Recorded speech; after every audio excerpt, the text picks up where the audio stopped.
नमस्कार, हरे कृष्णा। मैं आपका दोस्त सब इंस्पेक्टर प्रकाश और एक बार श्री राम चैनल पर आपको स्वागत करता हूँ। दोस्तों, आपने मेरा चैनल विजिट किया है, इसके लिए मैं आपको तहे दिल से शुक्रिया अदा करता हूँ। दोस्तों, आज आपको एक ऐसा किताब के बारे में बताने जा रहा हूँ जो बिजनेस और सर्विस हर एक ग्राउंड में आपको तरक्की की तरफ ले जाएंगे और प्रूफ का साथ बताने जा रहा हूँ। ध्यान से मेरे साथ इस वीडियो सुनते रहिए। एक ऐसा बंदा था जो गीता को बार बार पढ़ रहा था, एक बार, दो बार, तीन बार, चार बार पढ़ रहा था, पर गीता को समझ नहीं पा रहा था।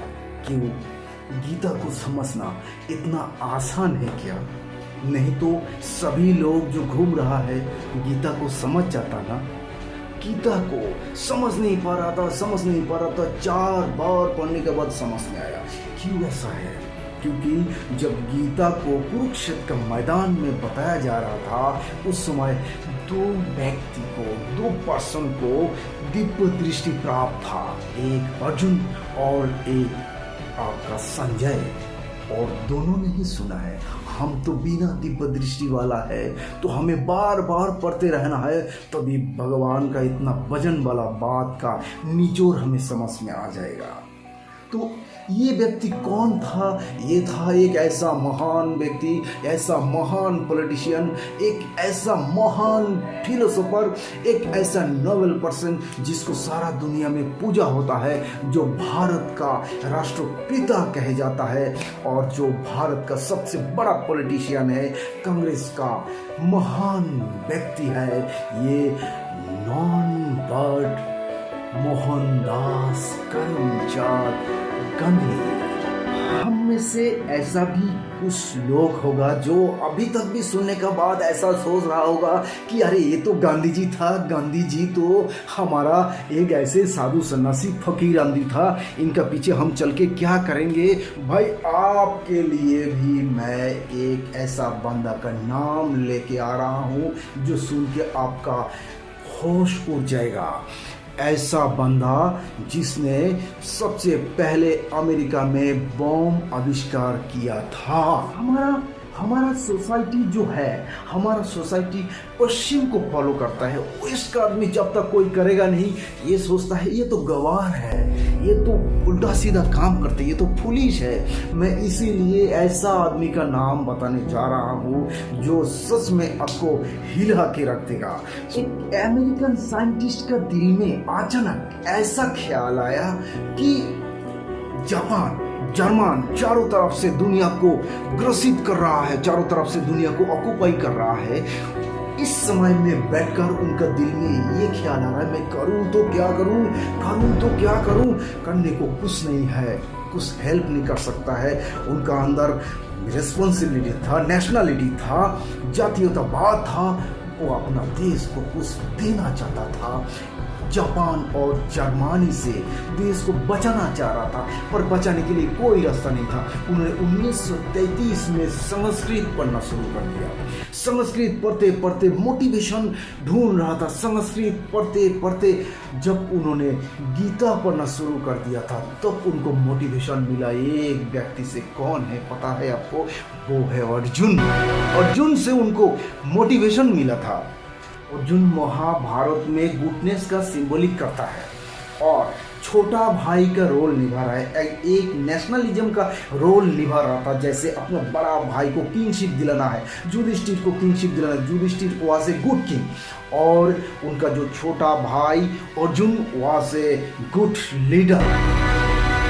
दूसरे तरफ उनका इनेमी जो था, this was evil spirit, this was वो था Duryodhan was evil spirit, bad man. अभी ये बैटमैन को परास्त करने के लिए अर्जुन ने क्या किया? अपना बड़ा भाई को सपोर्ट करने लगा। वो है Yudhishthir was a good man. Yudhishthir good man को सिंबलिक आप देखिए, उन्होंने यहाँ से कैसे इंस्पिरेशन लिया। अब उन्होंने यहाँ से इंस्पिरेशन लिया, मैं अर्जुन हूँ, मैं महाभारत का अर्जुन हूँ। मेरा बड़ा भाई किंग शीप मतलब मेरा देश है, मेरा देश का प्रधानमंत्री मेरा बड़ा भाई रूजवेल्ट मेरा बड़ा भाई है, और मुझे इनको क्या करना है, मदद करना है, मुझे हेल्प करना है, और इसी हेल्प के जरिए मैं अपना देश को कंट्रीब्यूट कर सकता हूँ। और जापान जर्मनी का जो एविलनेस है चारों तरफ सब देश को ऑक्युपाई कर रहा था और देश में तानाशाही चल रहा था, इस जापान जर्मनी का अत्याचार से देश को मैं बचा सकता हूँ। मुझे ऐसा कुछ बनाना है, अर्जुन का तरह ब्रह्मास्त्र का तरह मुझे कुछ ऐसा बनाना है। क्या बनाना है समझ में नहीं आ रहा है। आखिर में उन्होंने आविष्कार कर दिया न्यूक्लियर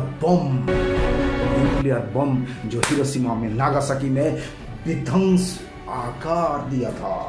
उसी हिरोशिमा नागासाकी का जो थॉट आया था उनका मन में, ये गीता से ही आया था, अर्जुन से ही आया था, और उन्होंने ये बात को स्वीकार किया था। I am impressed by Gita. ये कौन है? रॉबर्ट ओपेनहाइमर एक अमेरिकन रेसिडेंट होकर भी, एक नॉन हिंदू पर्सन होकर भी इन्होंने गीता से प्रभावित है। ये गीता क्या कोई रिलीजियस किताब हो सकता है? ये गीता एक जिंदगी का फिलोसॉफी है। इसको पढ़ना है, इसको जानना है, इसी जगह से इंस्पिरेशन लेना है। इस जगह से हर एक बंदा, हर एक सक्सेस व्यक्ति इस जगह से ही इंस्पिरेशन लिया है, जो आपको मैं अभी बताने जा रहा हूँ। श्री भगवान वचो कालोहस्मि लोको क्षयकृत प्रवृद्धो लोकान समारहतुर्मिह प्रवृद्धो। 11 नंबर अध्याय में 32 नंबर श्लोक पर ये साफ शब्दों में कह रहा है, अर्जुन मैं अभी ये सब को विनाश करने के लिए प्रवृत्त हूँ। मैं काल रूप लेकर खड़ा हूँ। I am become the destroyer. I am become the destroyer. Oppenheimer यही चीज को आपने किताब में डिक्लेयर किया था कि मैं ये कोटेशन गीता से ही लिया हूँ। Now I am become the death the destroyer of the world.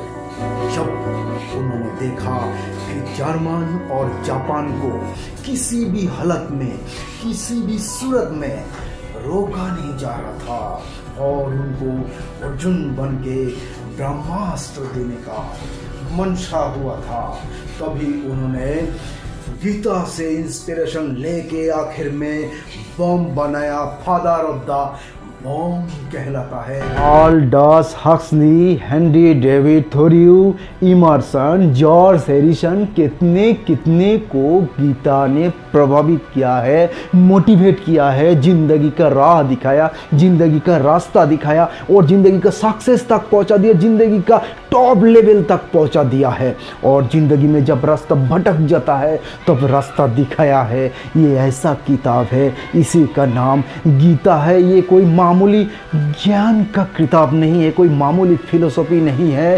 ये भगवान का दिया हुआ वचन है, भगवान का दिया हुआ कमिटमेंट है, भगवान का दिया हुआ लॉ है। इसका अंदर जो भी रिसर्च करने के लिए आया है वो चौंक गया है और इसी का अंदर आपने आपको समर्पित कर दिया है।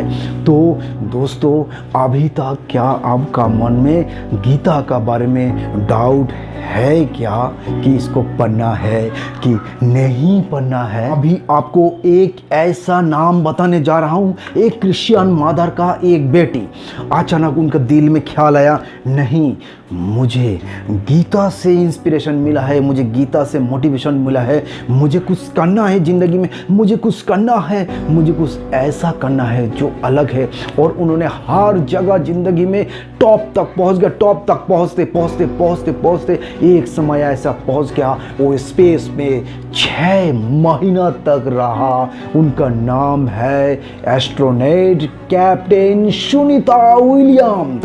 सुनीता विलियम्स भी गीता से ही प्रभावित है। कोई आपको ऐसे बता सकता है कि अरे यार ये तो नॉर्मल आदमी गीता से प्रभावित हो सकता है? नहीं दोस्तों, she was the biggest, greatest, noblest scientist of the world, astronaut of the world, famous Sunita Williams Gita से ही प्रभावित है। दोस्तों देर किस बात का, लड़का बचपन में ऐसा था, कोई भी चीज को बिना देख के विश्वास करना नहीं चाहता था। एक दिन किसी ने बोल दिया फलाना पेड़ में, वो पेड़ में भूत है। अच्छा भूत है तो भैया देखना है। और क्या किया, रात का अंधेरा में पेड़ में चढ़ गया। पेड़ में चढ़ गया तो भूत तो आएगा ही। भूत देखने के लिए इंतजार चल रहा था। और चलते चलते एक समय ऐसा हुआ कि घर में उनको ढूंढना शुरू हो गया। उनका दोस्त सारे मिलके बोलता है कि आज किसी ने उनको उस पेड़ के बारे में बताया, चलो उस पेड़ में जाके देखता है। और देखा कि सही में उसी पेड़ में इतना छोटा बच्चा चढ़ के कैसे बैठ गया है। बोले उतारो। आ गया उतर के। बोले क्या देखा? बोला कुछ नहीं देखा, भूत तो दुनिया में है ही नहीं। भूत भगवान सब ये तो ऐसे ही लोगों का बनाया हुआ कहानी है।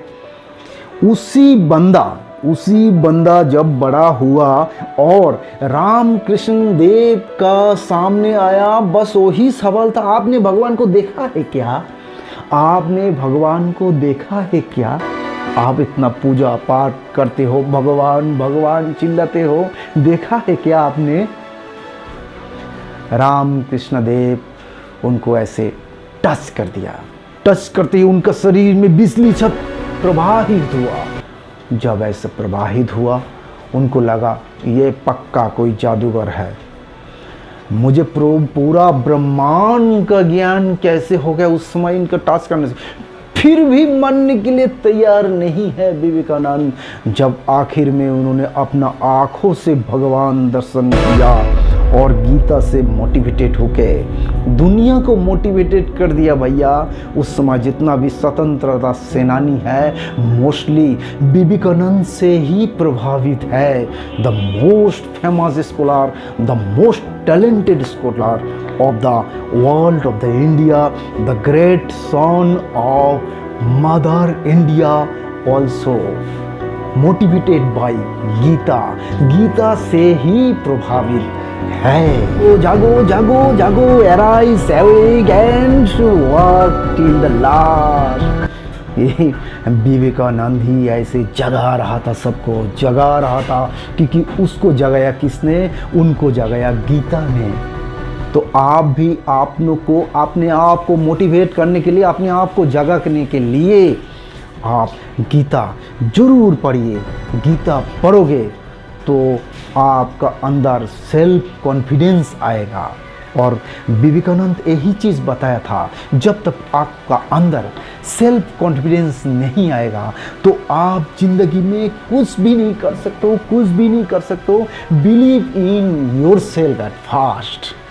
You can do everything you can do।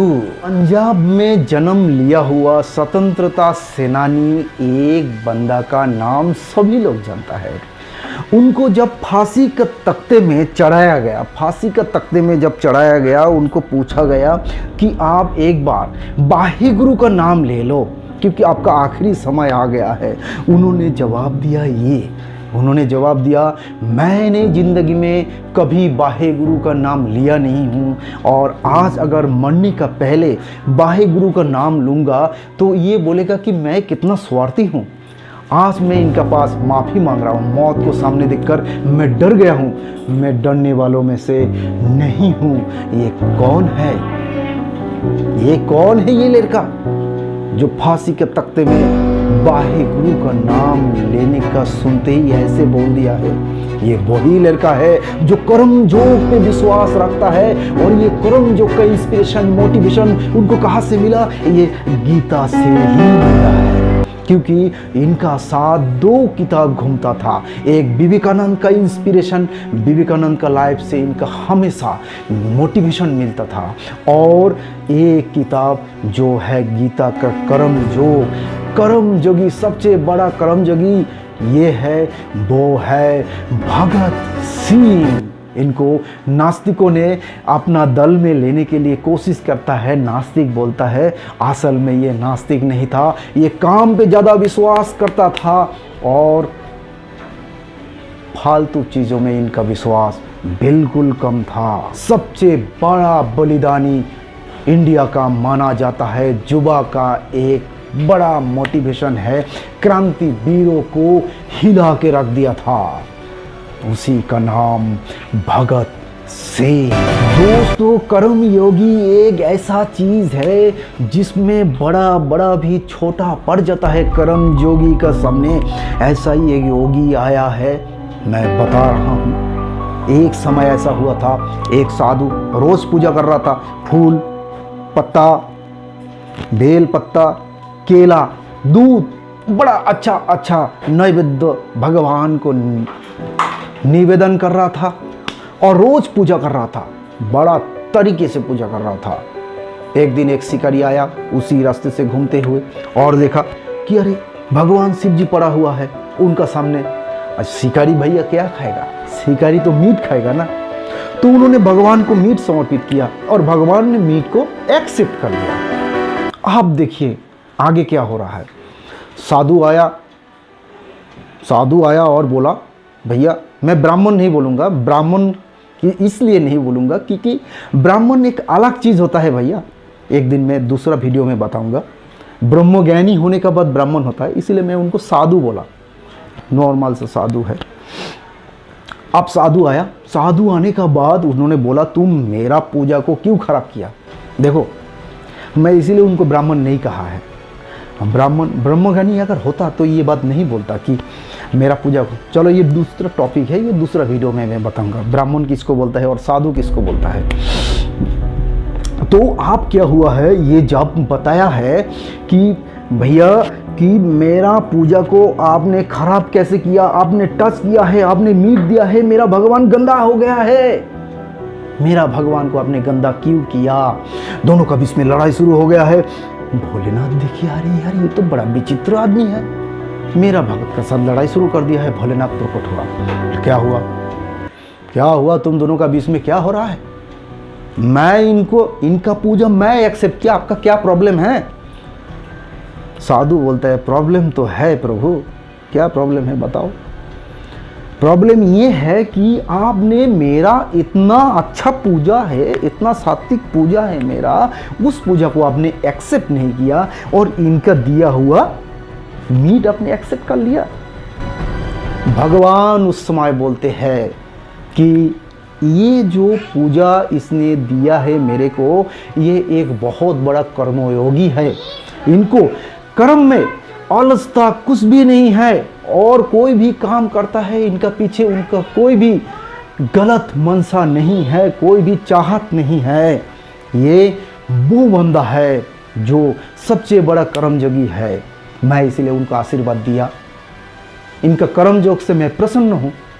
आप भी ऐसा कर्मयोग करो, आपसे भी मैं प्रसन्न हो जाऊंगा।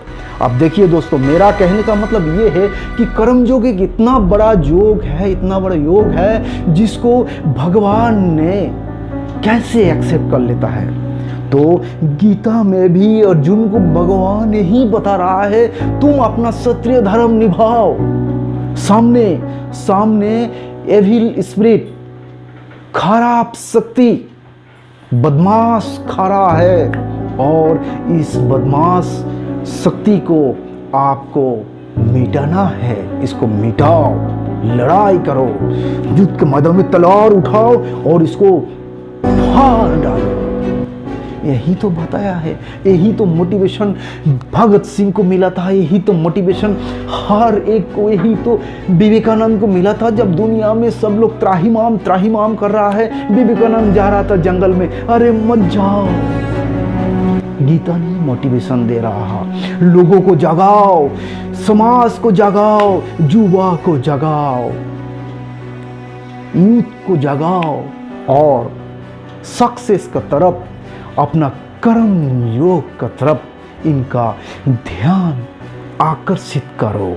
लोग बोलेगा ये बेकार का किताब है, ये बेकार का किताब है। ये बेकार का किताब नहीं है भैया, ये सबसे बड़ा मोटिवेशनल बुक है, ये सबसे बड़ा इंस्पिरेशनल बुक है। ये आपको जिंदा रखेगा, ये आपका दिमाग का आग जलाएगा। जब आपका मम्मी पापा आपका साथ नहीं होगा तो गीता का श्लोक ही आपको इंस्पायर करते रहेगा, पढ़ाई करने के लिए, बिजनेस करने के लिए, काम करने के, कर्मयोगी बनने के लिए। और कर्मयोगी बनोगे तभी आपको भगवान का प्राप्ति होगा।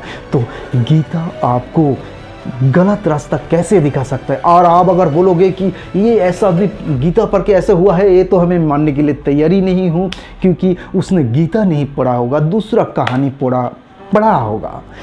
गीता एक ऐसा चीज़ है जो समझ गया, इसको जो पढ़ लिया है और इसको जो समझने का कोशिश किया है, उनको तो मोटिवेटेड होना ही है। गीता से ही साइंटिस्ट बनता है, गीता से ही एस्ट्रोनॉट बनता है, गीता से ही साधु बनता है, संत बनता है, स्कॉलर बनता है, फिलोसोफर बनता है। हर एक चीज़ गीता से ही बनता है। साइंटिस्ट भी गीता से ही बनता है। दोस्तों, ये गीता ने ही बोला है, भगवान ने ही बोला है, कर्मणि बधिकारस्ते मां फलेषु कदाचनो मां कर्मफल हेतुर्भुर्मा ते संगो हस्तो कर्मणि।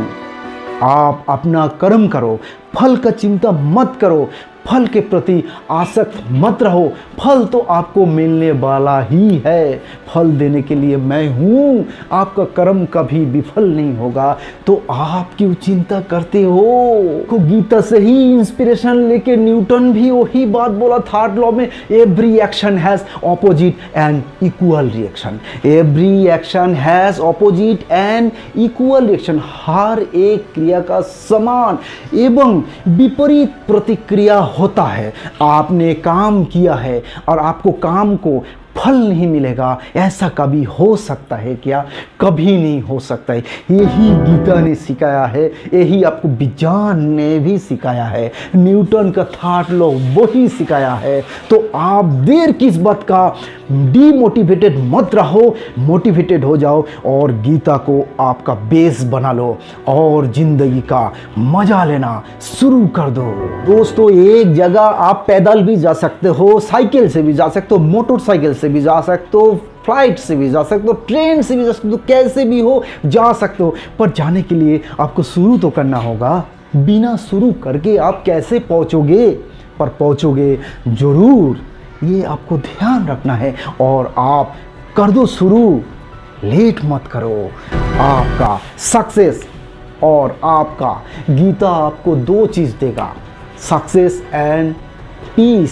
सक्सेस एंड पीस, सफलता का साथ शांति, ये सबसे बड़ा जरूरी चीज़ है। क्योंकि बड़ा बड़ा सक्सेस आदमी को भी सुसाइड होते हुए देखा है। क्यों? उनका मन में शांति का मोटिवेशन कौन देगा, पीस का मोटिवेशन कौन देगा? भैया वो देने वाला कोई है ही नहीं। वो एकमात्र मोटिवेटेड किताब गीता ही है। तो मैं आपके लिए इतना मेहनत कर रहा हूँ, इतना समझाने का कोशिश कर रहा हूँ। एक सब्सक्राइब तो बनता है दोस्तों। आप सब्सक्राइब क्यों नहीं करते हो? इतना सारे लोग देखते हो, सब्सक्राइब नहीं करते हो। प्लीज़ सब्सक्राइब कर दो, तभी तो आप और मैं दोस्त बन पाएंगे, कंटिन्यू एक साथ जुड़े रहेंगे। आप दूसरे को मेरा थॉट, मेरा जो मोटो है मैं पहुँचा पाऊँगा आपको, नहीं तो मैं तो पहुँच ही नहीं पाऊँगा आप तक। आप प्लीज़ सब्सक्राइब कर दो, लाइक कर दो, ताकि वीडियो ज़्यादा से ज़्यादा लोगों तक पहुँचे। जैसे आपने किसी का मदद लिया है, जैसे बोलता है कि पहले ऐसा ज़माना था कि तालाब में पानी पीते वक्त लोग क्या करता, थोड़ा सा मिट्टी उठा के फेंक देता था, क्योंकि किसी ने तो तालाब को खोदा था पानी पीने के लिए। तो आपका भी उसमें रिस्पॉन्सिबिलिटी बनता है। भैया मैंने भी किसी से मदद से ये वीडियो मैंने पाया है, तो मेरे को भी इस वीडियो किसी न किसी को शेयर तो करना बनता है।